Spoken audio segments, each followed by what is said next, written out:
My mother always loved control disguised as planning.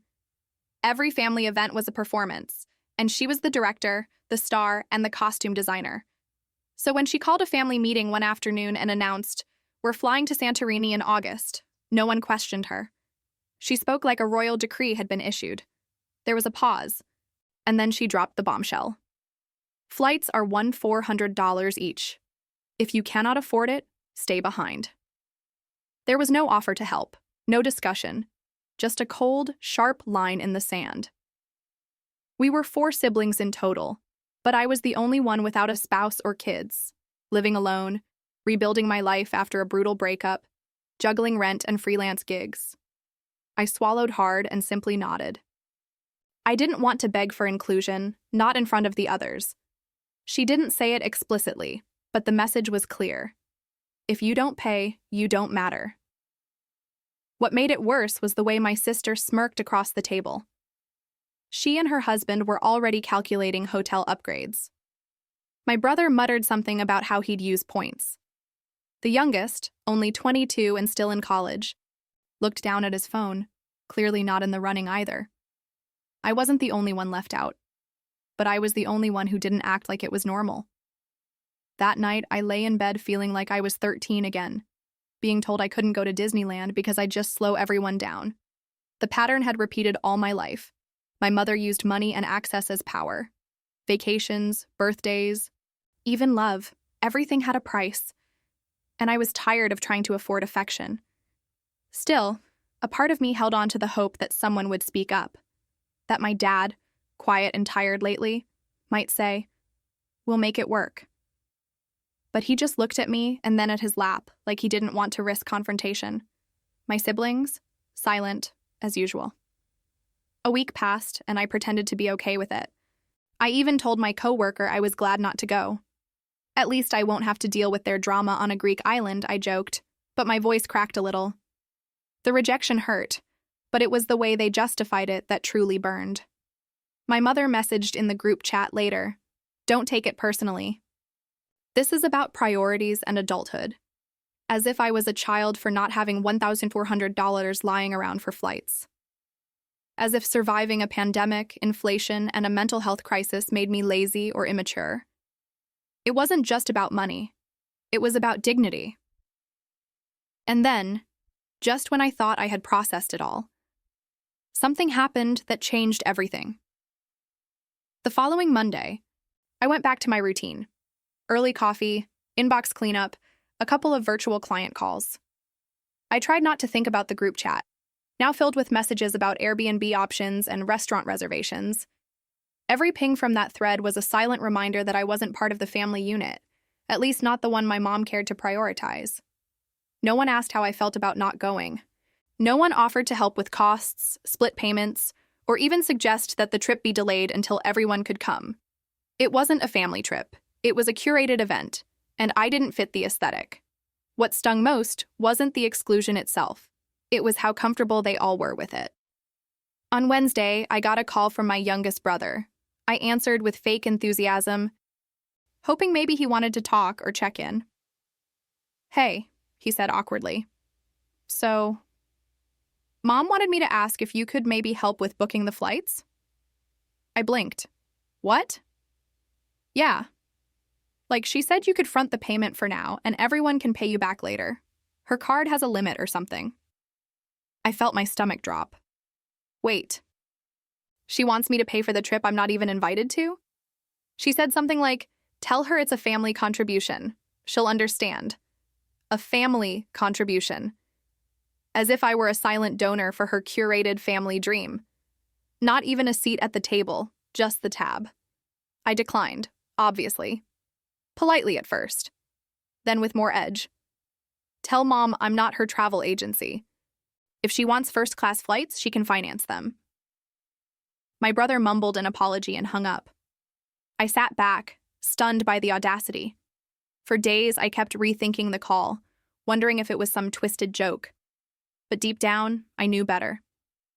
My mom had done things like this before, subtle manipulations wrapped in duty, tradition, or guilt. She knew how to make you feel like the villain for saying no. Still, I stood my ground. Until Saturday morning. I was brushing my teeth when my phone buzzed with a fraud alert from my bank. Suspicious transaction detected. $5,600 USD spent on airline purchases. I froze. My toothbrush dropped into the sink. I hadn't booked anything. My card was supposed to be at home, untouched. I grabbed my phone, logged into the app, and there it was. 4 business class tickets to Athens. Purchased the night before. 4 different passengers. None of them me. I stared at the transaction history, rage spreading like wildfire through my chest. I clicked dispute all, locked the card, and called the bank. My hands were shaking. Somehow, they had used my card. My mother had done the unthinkable. She had excluded me, and then stolen from me to fund her perfect vacation. I felt a heat I hadn't known I was capable of. All the years of swallowing her sharp comments, her backhanded advice, her dismissiveness, it all built into a single, piercing truth. She didn't care about me, only what I could provide. I canceled the card, changed my passwords, and started gathering every receipt and email I could find. Because this time I wouldn't just forgive and forget. This time, I would fight back. The day after I disputed the charges, my phone rang 6 times in 1 hour. All from the same number, my mom's. I didn't pick up. Not because I was afraid, but because I knew that if I heard her voice, I'd lose control. I wasn't ready to scream. Not yet. Instead, I checked my voicemail. Her first message was innocent, almost cheerful. "Hey, sweetie, can you call me back when you get a chance? There's a little issue with the flight payments." Little issue? The second message was sharper, accusatory. "I don't know what you did to the card, but the tickets are bouncing and the airline is threatening to cancel. You need to call your bank and fix it now." There it was. The shift from sweetie to threat. Classic mom. The third message was ice cold. "You are ruining a family trip over nothing. Do you understand how selfish that looks?" Selfish. She used my card without permission, spent my money, and now I was the selfish one? I was still processing the betrayal when my phone buzzed again. A text. This time, from my sister. "Mom said you froze the account. She's freaking out. Just fix it and we'll pay you back later. Don't make this a big deal." I stared at the message, my fingers trembling. Don't make this a big deal? They had literally robbed me, and still saw me as the problem. That afternoon, I walked to the bank in person. I brought my ID, screenshots, and the airline receipts I had downloaded. The clerk raised an eyebrow when she saw the amount. "Family fraud?" she asked softly. I nodded. She gave a sympathetic smile, but I could feel the judgment in her tone. "We'll handle it. The dispute is strong with the documentation you have. You should have the money back in 10 business days." I wanted to believe that would be the end of it. But that night there was a knock at my door. And standing outside was my dad. He looked tired, older than I remembered. His hair thinner, eyes weary. He was holding his phone like he wasn't sure why he had come. I wanted to talk," he said. I let him in, silently. My hands were still cold from gripping the dispute papers. He sat on my couch like it was foreign territory. "She didn't mean to hurt you," he began, as if we were discussing a small misunderstanding. I laughed. I couldn't help it. "She stole $4,800 from me, and lied about it." He looked down. "She was going to tell you." "When? After boarding the plane? After the champagne?" He winced. "Look, she said the card was linked to the old family Amazon account. She didn't know it would charge you directly." "She knew," I interrupted, "because she told Daniel to ask me for permission. When I said no, she did it anyway." He went quiet. I saw it then. The guilt, not just for this situation, but for a lifetime of silence. He had always been the quiet observer, the peacemaker. But in that quiet, my mother's control had grown unchecked. "She manipulates everyone," I said, voice trembling. "She treats us like pawns. And you let her." He didn't defend himself. He didn't have to. His silence was the loudest admission. "I'm pressing charges," I said finally. "I'm done letting her walk all over me." He looked up, startled. "You don't have to go that far." Yes, I do, I replied. Because this isn't just about money, it's about the message.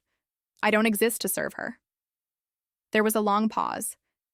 Finally, he stood up, nodded slowly, and walked to the door. Before leaving, he turned back. I'm sorry I didn't protect you. I didn't answer. I just closed the door behind him. I knew what came next wouldn't be easy, but it would be mine. By the next morning, the entire family group chat had turned into a war zone. My mother had launched a full PR campaign against me, painting herself as the victim of a horrible overreaction. Now we're stuck. What happened to loyalty? The message was clear. They saw my boundaries as betrayal, not justice. The logic was insane. I had been robbed, and yet I was the one being labeled dramatic and disloyal. What they didn't know was that I had already spoken to a lawyer. I hadn't planned to take legal action at first, but after the conversations with the bank and my father, I realized that unless I made a stand now, this would keep happening. Not just to me, but maybe even to my younger brother in the future. Someone had to stop her. The lawyer, a sharp but compassionate woman named Tara, looked through the case file I brought her. Unauthorized use of your credit card, even by a parent, is still fraud, she said, especially since you explicitly refused to lend it. And we have proof. She pointed to the text exchange with my brother, the call logs, and the flight receipts tied directly to my card. I nodded. I don't want to go to court. I want to make her understand that she can't do this anymore. There are ways, Tara said with a tight smile. We can file a formal demand letter and freeze all associated airline accounts. I can even flag her with the fraud division of the airline company. That way, if she tries to board that flight, she won't be able to. It stated that if she didn't return the full amount and send a written apology, we would proceed with legal action. It was more than just a letter. It was a declaration of independence. But that was only half of it. Tara also helped me contact the airline, flag the tickets as fraudulently obtained, and initiate a passenger review process. Because the charge had been disputed and refunded, the seats were now under investigation status, which meant they could be pulled at any moment, likely at the airport check-in desk. I didn't plan it that way, but I wasn't going to stop it either. Saturday morning, I woke up to a flurry of missed calls and a voicemail from my sister. Her voice was frantic. Mom is at the airport. They won't let her board. She's screaming at the agent. What the hell did you do? I sat there, coffee in hand, phone still buzzing, and I smiled. This wasn't vengeance. It was balance being restored. She'd tried to use me to fund a dream trip, then smear me when I resisted. Now, in front of strangers and possibly a full departure lounge, she was being told no, for the first time in a long time. I could only imagine her rage, her disbelief, her performance at the check-in desk. And for once, I wasn't there to absorb it. I was free. By the time my mom returned home from the airport, I had already received 3 emails from the airline confirming that her tickets were revoked and marked as fraudulently purchased. She hadn't just been denied boarding, she had been blacklisted from using that airline for at least 6 months pending investigation. That was enough to send her into full detonation mode. The first I heard of it was through my sister, again. She's losing her mind. She thinks you're trying to destroy her reputation. She says you embarrassed her in public. I didn't respond. I was beyond texting explanations to people who didn't want to understand. But then at 7 p.m., there was a knock at my door, again. And again, it was my dad. This time, he didn't look tired. He looked furious. What the hell did you do? He barked the moment I opened the door. I blinked. Excuse me? She was humiliated in front of dozens of people. Security had to walk her out. Do you understand how that looks? Yes, I said, voice low. It looks like consequences. And you all ignored me. Then she stole from me. You want me to stay silent while she robs me? He flinched at the word robbed. Maybe because deep down, he knew it was true. She used a saved card. It wasn't malicious. It was calculated, I shot back. She sent Daniel to ask me. I said no. Then the charges came. That's intentional. There was a pause. The tension in the room felt like a stretched wire about to snap. Then he said something I didn't expect. She's not well. I blinked. What do you mean? She's been struggling. Since the inheritance. The inheritance. When my grandmother passed away 2 years ago, She left a sizable amount split evenly among her children. My mother, who always lived beyond her means, burned through her portion in less than a year. Lavish renovations, designer handbags, a new car. She thought the money would never run out. It did. And ever since, she'd been trying to maintain that illusion of control and affluence, on borrowed money and emotional manipulation. She sees you as a threat, he continued. You never needed her. That scares her. I wanted to feel pity. I really did. But all I felt was exhaustion. She's a grown woman, I said, and I've spent my entire life bending to keep her happy. I'm done. He sat down, rubbing his temples. This is going to break the family. No, I replied. She already broke it. I'm just refusing to cover for it anymore. For a while, we sat in silence. Then, almost hesitantly, he asked, "What do you want me to do?" I looked at him, really looked, and saw the man who had stood by too long, who had let my mother rule the home like a kingdom of fear and favoritism. Choose, I said. He didn't answer that night. He just stood, walked to the door, and left. But I had chosen already. And that choice would soon change everything. The following Sunday, my phone lit up with a barrage of notifications. The family group chat, which had been mostly dormant since the airport incident, suddenly came alive like a volcano erupting after years of pressure. My mother had sent a voice message, 2 minutes long and venomous. You have humiliated me, alienated this family, and destroyed our trust. Your little stunt at the airport has consequences. Real ones. Don't expect to be welcome here again. And don't come crying when you realize you've burned every bridge. Then she added, as if it were the final nail, your inheritance will be reassigned. That made me laugh out loud. She was threatening me with money she hadn't even earned, like a petty dictator dangling citizenship. But what came next was unexpected. My younger brother, quiet, passive, always a peacekeeper, responded, publicly. Mom, she didn't humiliate you. You did that to yourself. Silence followed. Then more messages popped up. My sister tried to defend Mom, of course. This didn't need to become public. She was under stress. We all make mistakes. But my brother didn't back down. A mistake is dropping a glass. Not stealing $5,600 and blaming your daughter. The room fell metaphorically silent. For the first time, someone else saw it. Someone else said it. And then, my dad joined the thread. He wrote only one line. I told her not to do it. I'm staying at a hotel. That simple sentence shattered whatever illusion of unity my mother had tried to uphold. The family wasn't splitting because of me. It was splitting because of her actions. What followed was a cascade of quiet support. A cousin sent me a private message, saying he'd always known how manipulative my mom could be. An aunt offered to help with legal fees if things escalated. Even one of my mom's old friends reached out writing, I saw your name in the airline situation. Just know, you did the right thing. But the most surprising message came from my brother again. He texted me privately that night. I found something you should see. Check your email. I opened the file he sent, an old spreadsheet, password protected.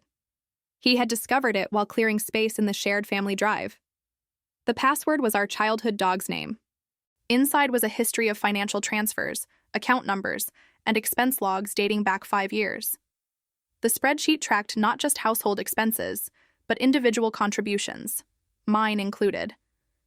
Mom had been quietly withdrawing small sums from our childhood joint savings account, money our grandparents had put away for us. It had been slowly drained over the years for things like gala dresses, retreats, and spa therapy. There it was, black and white. My mom had been siphoning money from all of us under the guise of family budgeting. Some of it came from our shared inheritance funds. Some from personal gifts we'd never seen. She hadn't just stolen my card. She had been stealing from us for years. My breath caught in my throat. I wasn't crazy. I wasn't overreacting. I had been gaslit by my own family, and now the curtain had lifted. I called my brother immediately. We need to show this to Tara. He agreed. The game had changed. This wasn't just about a single act of theft. It was a pattern of deception. And now we had proof. When Tara, my lawyer, reviewed the spreadsheet, she let out a low whistle. This isn't just fraud, she said. This could be embezzlement, if it can be proven that she took funds intended for specific beneficiaries. The document my brother had found was meticulous. Each child's name had a tab. Each tab tracked deposits from birthdays, gifts from grandparents, tax returns that had mysteriously disappeared when we were teenagers, and even bank transfers labeled as education savings. But the withdrawals? That was where it got dark. There were rows like $600, gala dress, for my mom, $950, weekend at spa retreat, $400, Paris pre-book, $300, Botox appointment. She had pulled money from each of us, bit by bit, over years. My name alone showed over $9,000 siphoned away, funds I never even knew existed. I felt sick. This wasn't just about the $5,600 for the Greece trip. This was about a lifetime of theft, executed quietly, masked as parental management. I thought about all the times I had struggled financially while she insisted I was just bad with money. The times I had declined therapy, moved out of apartments early, worked weekends, because I thought I didn't have a safety net. But I did. She just stole it. My brother was furious. She always made me feel guilty for asking for help, he said, like I was being a burden. It was the same story across all of us. And now that we had proof, Tara crafted a new approach. We'll file a cease and desist for harassment, she said. We'll request a full accounting of all family-held financial assets. And we'll prepare a civil suit, not just for your $5,600, but for the funds stolen from the inheritance accounts. She also recommended we notify the rest of the family before my mother could spin the narrative. So we did. We wrote an email, clear and factual, addressed to our aunts, uncles, and cousins. We attached copies of the spreadsheet. We laid it all out. Unauthorized credit card use of inheritance accounts for personal spending, attempts to manipulate and silence us. Within a day, the fallout began. One aunt forwarded the message to an old family friend who worked in estate law. Another cousin replied with her own suspicions about missing birthday bonds and unexplained financial disappearances. My grandfather, my mother's father, called my younger brother and broke down crying on the phone. I gave her that money to protect you, he said, not to pamper herself. By the weekend, my mother's carefully constructed reputation had collapsed. Family WhatsApp groups dissolved. She was removed from 2 social volunteer boards after whispers of the financial misconduct reached the community. Someone even posted about it in a local Facebook group for Greek travel scams. But the most satisfying part? The silence. My mother, who once couldn't go a day without making herself the center of attention, disappeared from all platforms. No Instagram posts, no passive-aggressive story updates, no group chat explosions. She was cornered. And for the first time in my life, I wasn't afraid of her anymore. I felt a strange mix of grief and relief. Grief for the parent I had always wanted her to be. Relief that I no longer had to pretend she was. The truth had finally come out, and now I could breathe. The decision to file the civil suit wasn't made lightly. Tara, ever pragmatic, warned me of the emotional toll. Family court cases, especially those involving financial betrayal, can get messy, she said. Are you sure you're ready? I was more than ready. We filed under 3 claims: unauthorized use of credit debit card, the $5,600 charge for the flights, misappropriation of trust inheritance funds, totaling over $9,000 from my personal share, emotional distress and reputational damage, stemming from public humiliation, gaslighting, and social retaliation. The lawsuit also listed my younger brother as a co-claimant, and my older brother and sister as witnesses. We were advised not to contact my mom directly, and all further communication had to go through legal channels. When the papers were served at her house, she reportedly screamed at the process server and threw the envelope back at his car. She didn't respond immediately, but she didn't have to. Within days, her lawyer sent a counter letter proposing mediation instead of court. She wanted to settle. She was scared. I didn't agree right away. I let her sit with that fear. Meanwhile, Tara and I continued building our case. We obtained screenshots of text messages, bank statements dating back 5 years, and even old emails where my mom had joked about having to dip into the kids' stash. But the most damning evidence came from my dad. He sent me a letter, handwritten. In it, he admitted that he'd known, at least partially, what was going on, that he'd seen her transfer funds without consulting us. that he'd looked the other way because she was always justifying it as a temporary fix. He enclosed copies of checks, financial summaries from the family accountant, and a personal apology. "I failed you," he wrote. "I let her use your future to cover her ego. I'm not asking for forgiveness, I just want you to have the truth." That letter sealed it. We went to mediation with all our documents neatly sorted. My mom arrived flanked by 2 lawyers. She looked like a shell of herself, tired, thinner, yet still defiant. The mediation began with a simple question. "Do you acknowledge that you used your daughter's credit card without consent?" She paused, looked around the room, and then slowly, she said, "Yes." It was the first time she'd ever said yes to anything that painted her in a less than perfect light. I thought that would feel like a victory. It didn't. It just felt empty. But the rest of the session was efficient. We negotiated a full repayment of the $5,600 within 30 days, an additional $10,000 to cover the inheritance theft and legal costs, a signed statement acknowledging her actions, to be held by our attorney in case of future disputes. She resisted, of course. But her lawyers knew the alternative. Court, media exposure, social disgrace would be worse. She signed. As I left the building, I didn't feel triumphant. I felt like I'd walked out of a war zone with my soul still intact. The money was never the point. It was about standing up and saying, "You don't get to hurt me without consequences." That was the real payback. Not rage, not revenge, power, mine. In the weeks following the mediation, the ripple effects of my mother's downfall became increasingly visible. She didn't attend the family BBQ. She didn't post motivational quotes on Facebook. Her friend circle, once curated like a designer wardrobe, shrank rapidly. Word had spread, not because I made it public, but because people talk. And in our community, reputation is currency. She became a ghost in her own social circles. Parents at her book club whispered about the savings scandal. Someone anonymously posted a review on her favorite yoga studio's page, hinting at moral dishonesty. Whether those people knew the full truth didn't matter. They knew enough. Meanwhile, I focused on healing. I used part of the settlement to finally get therapy. Not just for the recent betrayal, but for years of emotional neglect, gaslighting, and conditional love. I needed to unwind decades of being told my feelings were too much or not relevant.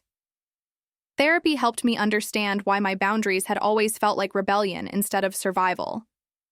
It also helped me accept something even harder, that my mother was never going to change. She didn't see what she had done as wrong, only as inconvenient. Her apologies and mediation weren't remorseful, they were tactical. But something incredible happened. People started showing up. My cousin invited me to lunch. Just me, no politics, no awkward silences. She said, "I always felt something was off, but you saying it out loud helped me find clarity." My brother started therapy too. He said I broke the spell. That made me cry. Even my dad, for all his silence, began to call weekly. He was in his own kind of recovery, from a marriage built on fear and passive complicity. My mother, however, made one last attempt to salvage her image. She hosted a family-only dinner at her house and invited everyone, except me. Apparently, it was her way of moving forward without me. Good. I wasn't interested in returning to a table where respect was conditional and love was a performance. But karma has a flair for timing.